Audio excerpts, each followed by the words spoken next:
Can I tell you something about how an IKEA product gets its name?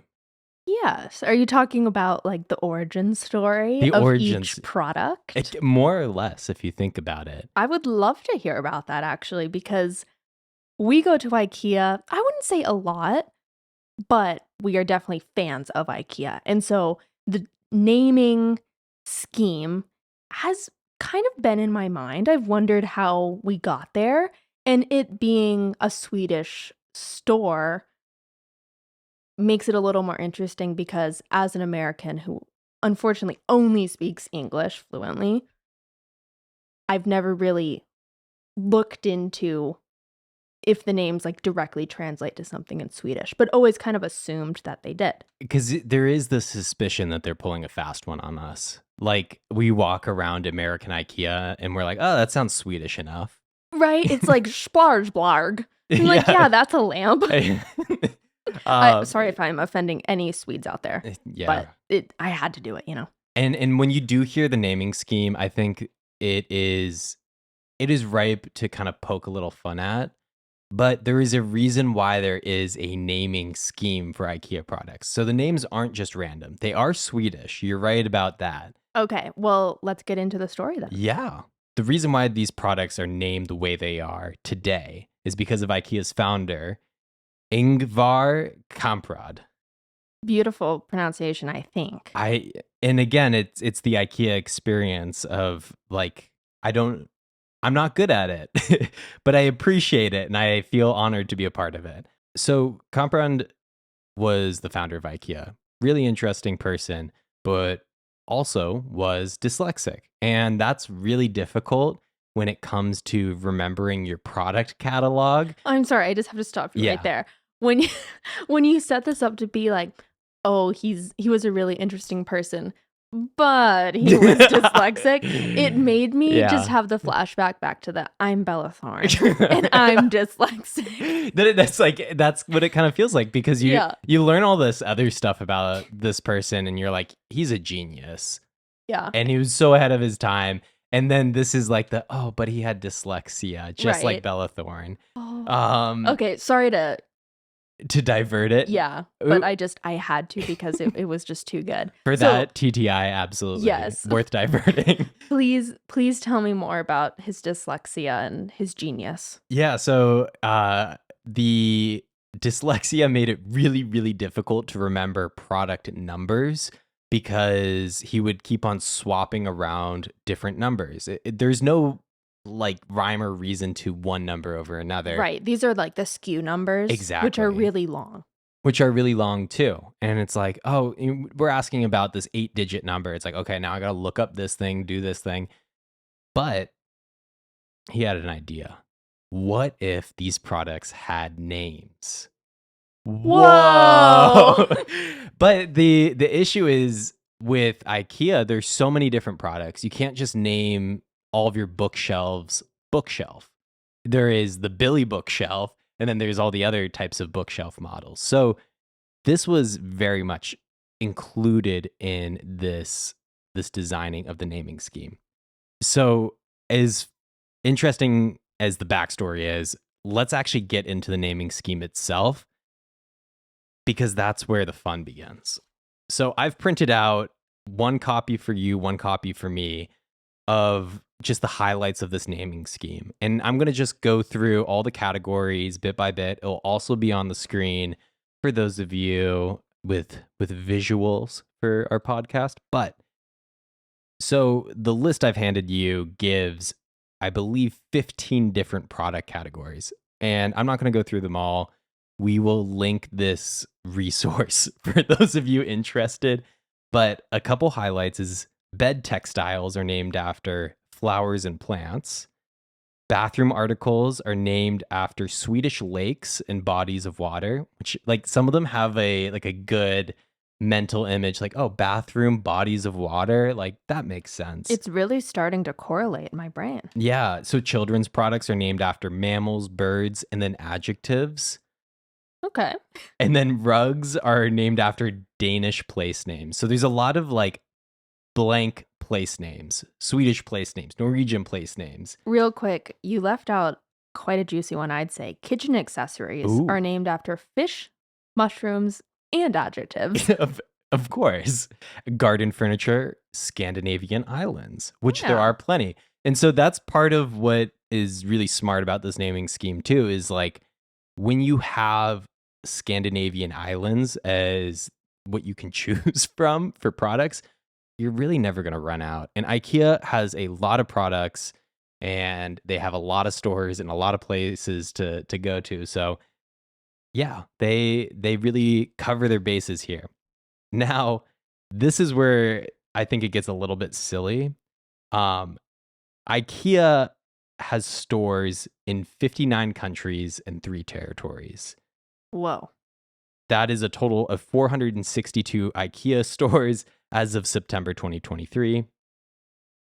And because they serve so many different countries, they have people that are hired to see if Swedish words sound like funny other words in different languages. Oh. Like, for example, this comes from another article I found.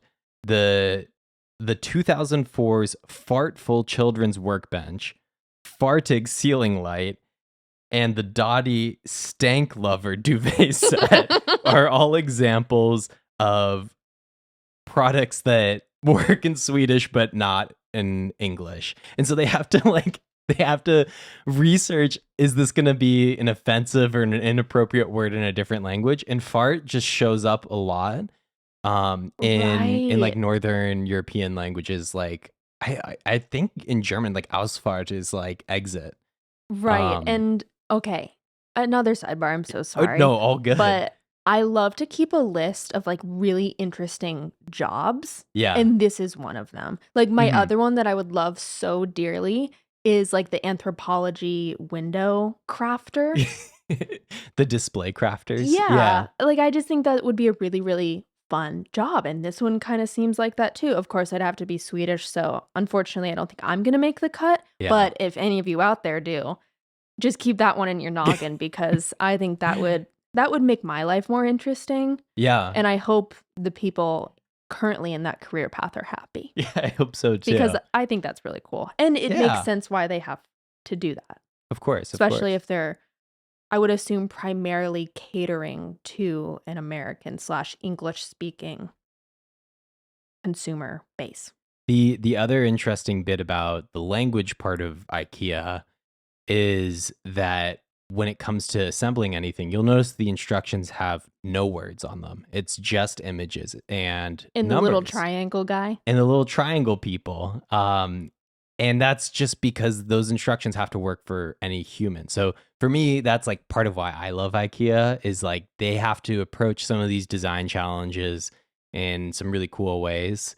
I mean, it's adult Lego at this point. I mean, there are adult Lego, but this is adult furniture Lego. It's practical adult Lego. Exactly. Like we all need some chairs, some bedside tables, bookcase. Exactly. You got it. You're right on point. And so because of the amount of offerings IKEA has, like this sort of naming scheme doesn't always work perfectly. So sometimes the kind of rule of thumb that they've developed is that they will name some things after what they do. And so an example of that was a bicycle called Slada, which just translates to skid in Swedish. Another one was a spice mill called krossa, which means to crush or grind. So they'll do very literal names too. Okay, love that. Mhm. Real quick question though. And this might sound kind of dumb, but why don't they just name the products the Swedish equivalent of the product? Like you said, bicycle translated to skid.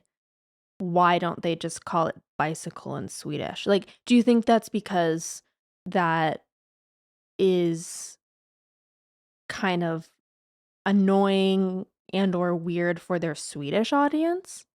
That's a good question. My hypothesis around this is that they don't want to name something too literally because then it makes it so that they can only have one of that version. Whereas if you name something like If bike is skid, you could also have like crank be another bike.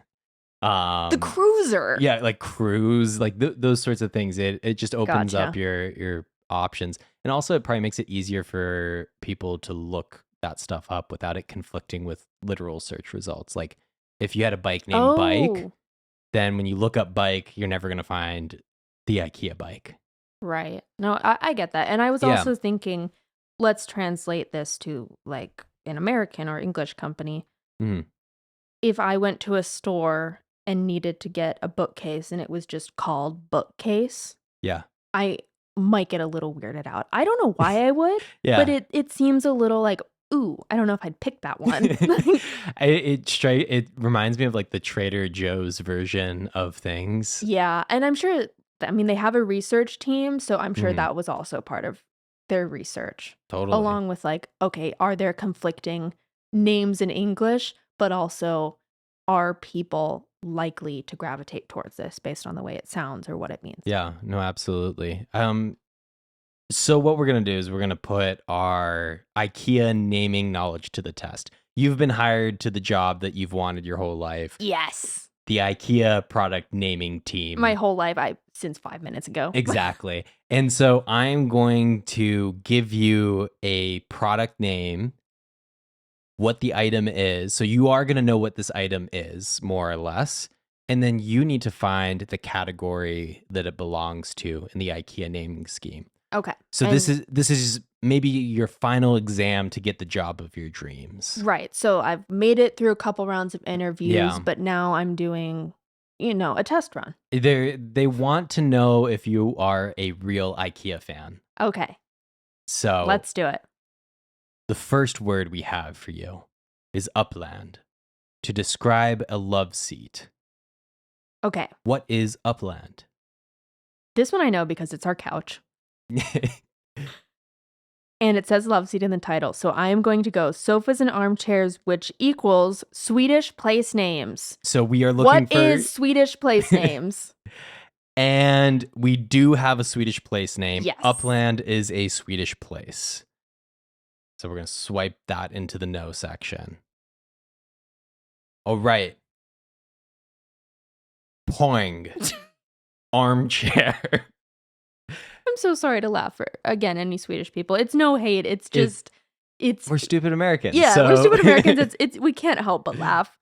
Okay. Poäng also it says armchair. So I'm going to go Yes. sofas and armchairs. What is Swedish place names? It is a Swedish place name. This one's a bit interesting, though.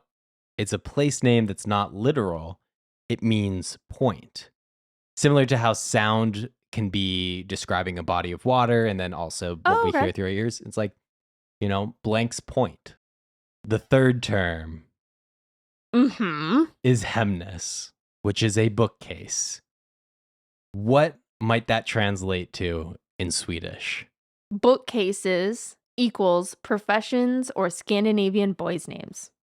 What is Scandinavian's boys' names? No. This is a Norwegian place. So now we've introduced how the IKEA naming scheme doesn't work perfectly. I feel like I've lied to everyone here. I set up this whole thing like the IKEA naming scheme was cut and dry. You could go around that entire store. And It's a farce. And is you what could start it is. learning Swedish. You are wrong. I am wrong. Everyone's wrong. There is one thing I learned while learning about the naming scheme is that the naming scheme doesn't hold all the time. In fact, there are so many exceptions now that the naming scheme is more real of like... quick. Do you think it like only works for him? I think Him meaning the founder? I think that that's where it started. And now they have too many products. They had too many cooks in the kitchen.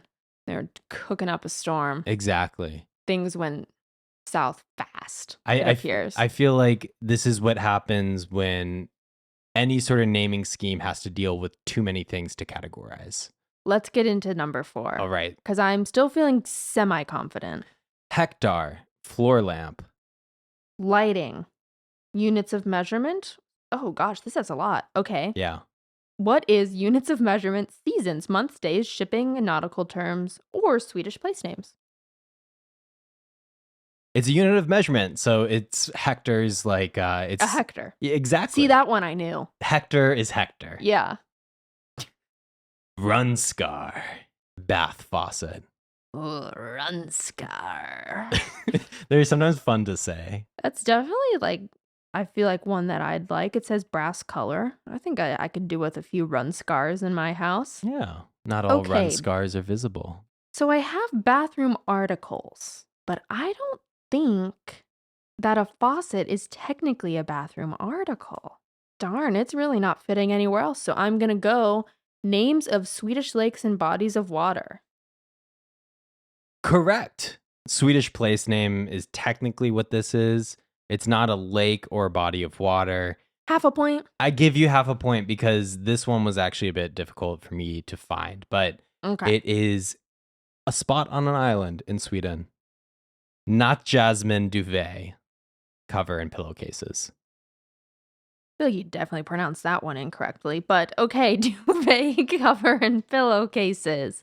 Okay, this is definitely bed textiles. What is flowers and plants? Yes, and you might notice that there is jasmine. Not jasmine is night jasmine. The more you know. Wow, wow, wow. Brimness wardrobe with 2 doors. Okay, I'm really getting good at this now. Beds, wardrobes, hall furniture. What is Norwegian place names? Norwegian place name on this Yes. one. It's always nice when they work out like that. I think I'm definitely getting the job. Okay, Billy bookcase. Very familiar with you. Yes. Billy, Billy, Billy. What is professions and or Scandinavian boy name? And if you're so familiar, would you like to make a guess on which one Scandinavian boy names. What is? of the 2? Yeah. So Is Billy really a Scandinavian name? Or like it's Bill? like, yeah. Like it's a boy's name that someone in Scandinavia might have. So one of the resources, Well, that's good to know. one of the resources I found for this, like you'll see that the screenshot I have there is a little funny looking. There is a Rubik's Cube champion from Sweden whose name is Billy? No. Sorry. Who made a website dedicated to translating IKEA products and like categorizing them based off of this. Definitely linking that as a resource below. Yeah, it's out of date now, but it had a lot of really good ones, and so Billy was included on that. Okay. All right, Constful vase. Gosh. I remember vase actually was a category. Okay, bowls, vases, candle. Oh gosh, this could be many. Spice, herbs, fruit, or berries. A constful. A constful is definitely an herb. Let's see. It's an adjective for artful. Oh. So it's the artful vase. I mean, that's what I meant.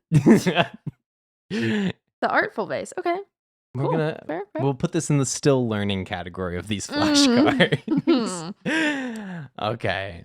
Gladelig bowl gray. Okay, a glad leg. Okay, if this is a bowl, it's a glad, it's lig, a glad leg. It's very lig.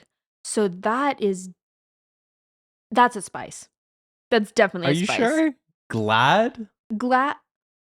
Glad. Oh, adjective? I think so. Adjective for happy. Okay, here's the thing though. Is like, yes, I hear glad in that. Yeah. I hear it, I see it. But I thought this was supposed to be Swedish. Like, how do I... It seems American. It seems Swede American. It's like Spanglish, but Sfinglish. Sfinglish? Yeah. That's what it is. And you know what? I think that is really, really difficult. And I was not briefed about that before my job interview.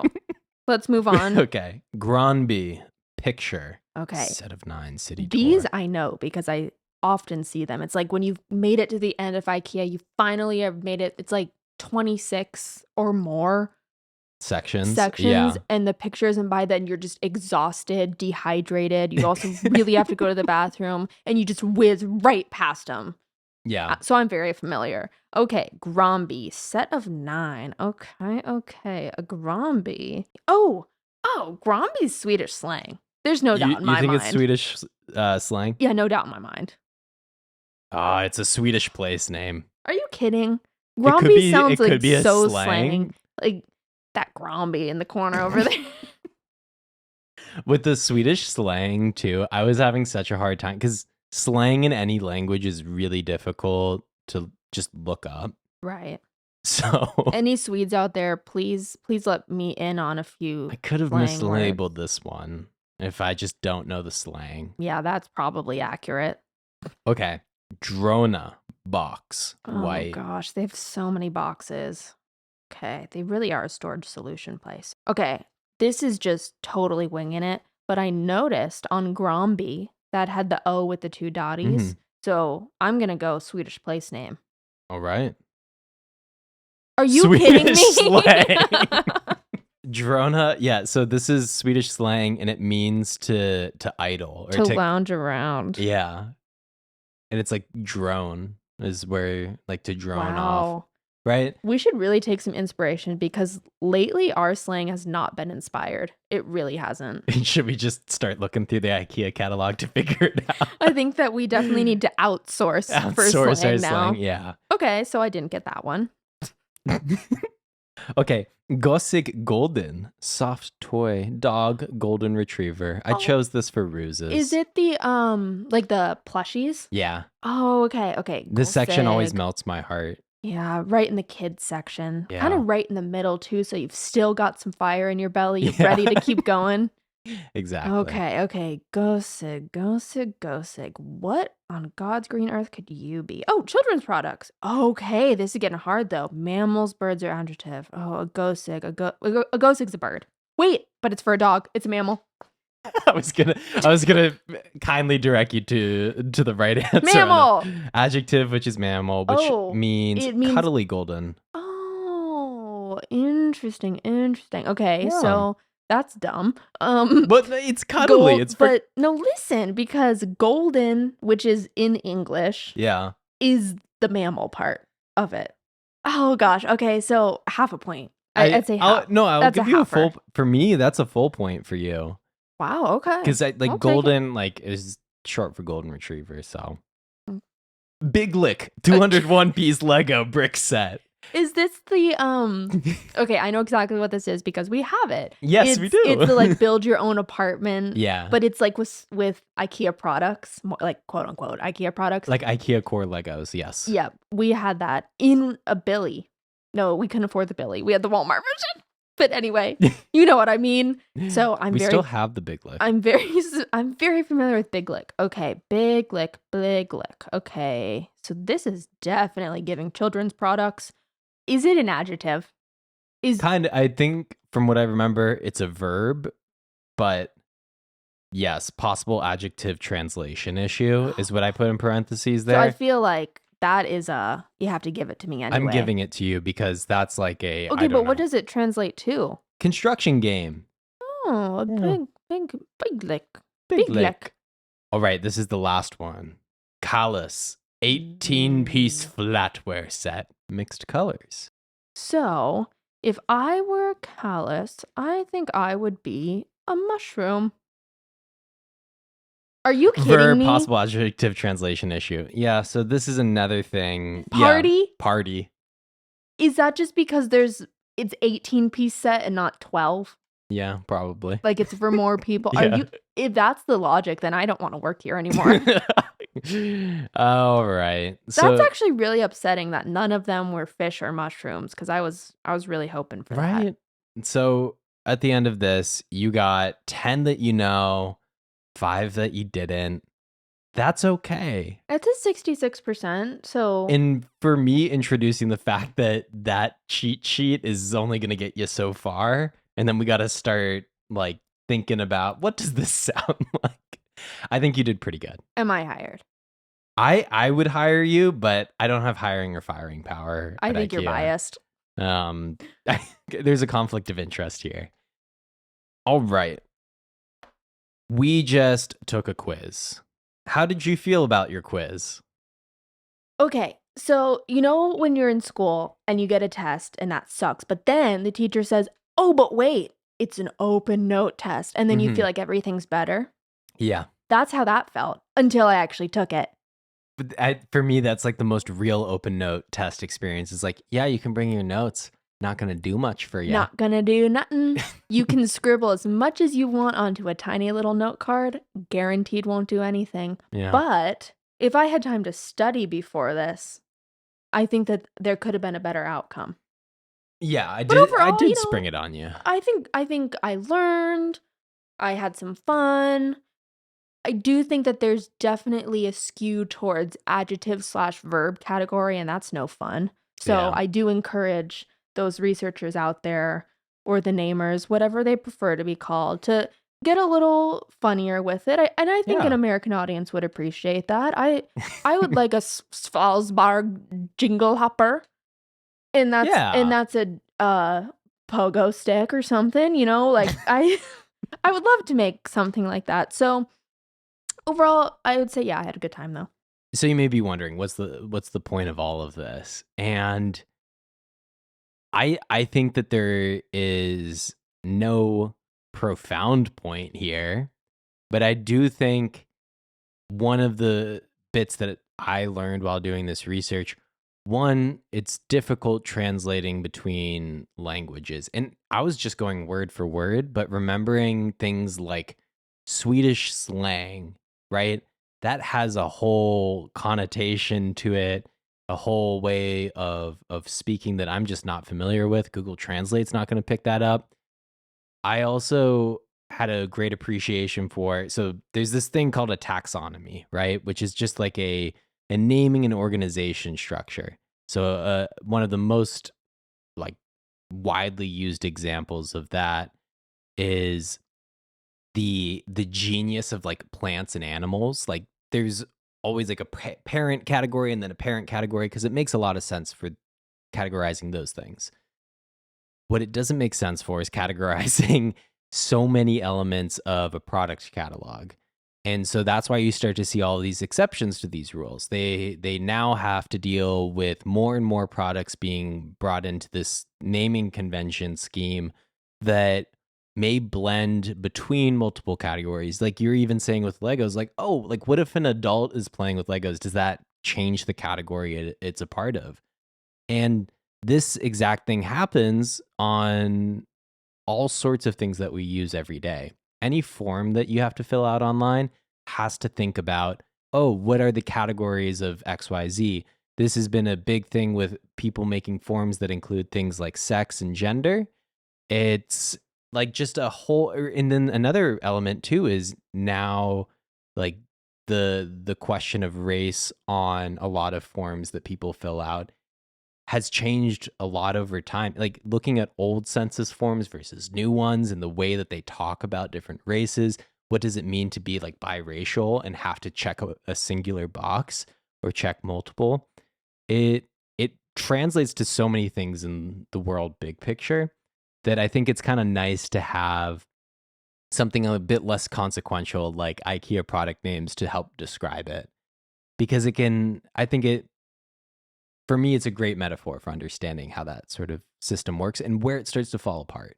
Yeah, that didn't even occur to me, to be honest. So I really like how you compared that to things that definitely matter a little bit more than the IKEA catalog. Yeah. The thing that I took away from it was it's very obvious that the American consumer kind of operates under the assumption that every single company is catering toward their needs, Yeah. especially like English language needs.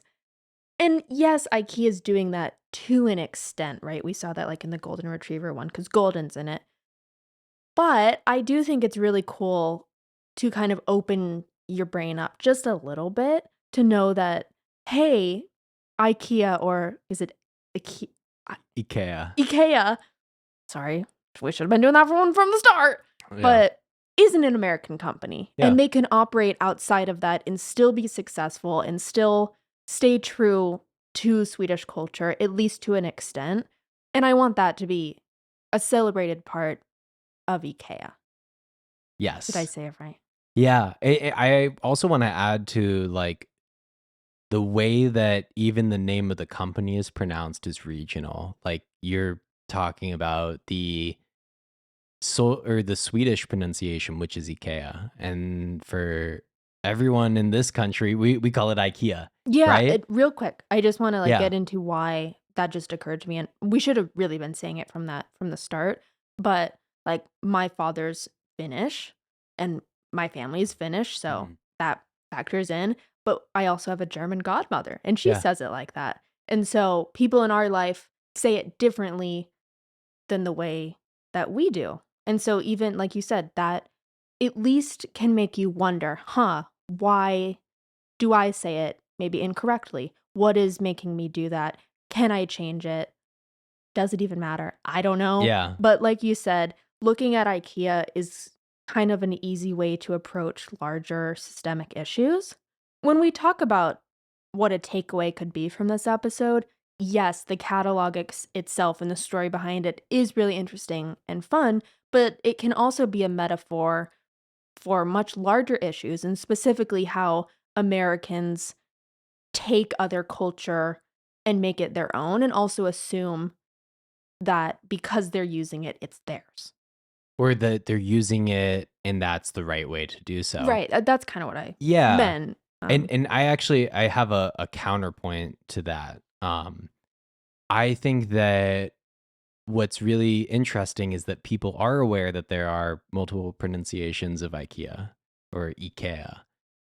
And I don't think that the fact that there are multiple pronunciations really speaks more to the way that language develops regionally and the translation of, I mean, Swedish is written with Latin characters, right? Mhm. And we know most of the Latin characters. We don't know the ones that modify vowels. And so we try and impose English reading technique onto Swedish words. And so we end up mispronouncing a lot of these words.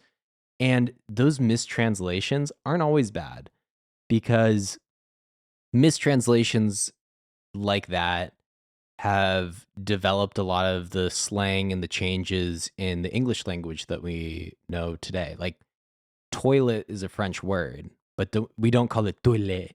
You know, like we don't soften the T. It's toilet, right? And I think that like walking through IKEA, like I'm thinking of the video of the husband and wife, and the husband's just trying to make puns with all of the Swedish product names. It allows us to see Swedish words in a way and encounter Swedish as a language in a way that we wouldn't normally be able to see at all. Like I used to know people that spoke Swedish around me, but I don't hear them speaking Swedish around me anymore. Like, and so because of that, it does show an element of Swedish culture in a way that we wouldn't normally be able to access No, in the I US. think you're actually proving my Yeah, point there is, totally. like, yes, people are aware. Yeah. That doesn't mean they're necessarily changing their ways, though, and it doesn't matter because it's just a store pronunciation. Oh, But if totally. you were Yeah. to extrapolate it to a much bigger issue, Mhm. if people are aware but then choose not to act on it, then that's problematic. So that's Yeah. what I meant when, Like the like, if digging in the you heels y sort of. yeah, Yeah. like, Yeah. if you really wanted to learn something today Mhm. besides this scheme, that's what I would urge you to take away with you is, like, Yeah. how does this apply in my life? What might I be aware of that I haven't actually changed yet or Mhm. thought to change? Yeah. I don't know. I think that's a good prompt, Yeah. if I do Ask say so myself. and like asking questions too about like, yeah, all the names are a bit funny, but why are they named funny? Yeah, Like, is there a exactly. reason behind each Just name? staying curious Mhm. about it. And this actually makes me want to go to IKEA and really, really look at some of those items that I just cruise on by because I really have to go to the bathroom. Yeah. I feel like we've covered a lot of classic IKEA experiences in this episode, and we haven't even Definitely. gotten into the assembly side of stuff. We've just talked about when you're in the store. We didn't even really talk about the food court too. Oh goodness, I know. Um, And it's tough because they have 2 food courts more or less because oh they have, yeah, like, the big one where you get the meatballs and the rice and the whatever else they're serving. It's not, like, the greatest, but you kind of eat it because it's part of the experience, right? yeah. But then they have the, like, smaller food court at the very end once you've made it through, The and snack then land. yeah, then they have the coffee and the cookies. and the soft serve. Yeah. Yeah, but unfortunately, we always go at night, I feel like after work or something, and so Yeah. they're always closed, which is just really unfortunate. But I think another thing too, you said there is a difference between the in-store experience versus buying online and the assembly and all that. But I also really love IKEA because we grew up in a really rural area. Mhm. And so at least I never went to an IKEA until I moved to a city. Yeah. And so it's like it's genuinely still a fun experience for me. And I don't think that just applies to me. I think that's kind of an experience that a lot of people share. So I had a lot of fun preparing for this episode. I did all the research, I think about a month back. So I got to revisit it and remember some of the details. And I love any excuse to throw in an information science theme, principle, whatever you have it, into one of these episodes. And I did it. You know what taxonomies are now, and you know about some of the social phenomena around it. And so because of that, I'm very happy that I got to share this with you. I'm happy that I got to learn from you too. And I hope everyone out there is too. And you know what? The next time you hit up your local IKEA or you're browsing online, just take a little look-see at some products that you probably wouldn't reach for and just ask yourself, is that a fish, a mushroom, or an adjective? And with that, we will see you next week on the Can I Tell You Something podcast. But quick update, our socials are now at Rough Draft Media or on Instagram, Rough Draft Seattle. Yes. We're going through some big changes over here. A little bit of we're really branding more towards what the company we've created is, which is Yes. Rough Draft Media. So if you want to follow us on there, please do. You can also visit our website, roughdraftmedia.com, for all of our sources and to just check out what other things we're up to because we're always doing something. Yeah. Yes. All right. Thank you all so much, and bye. Bye.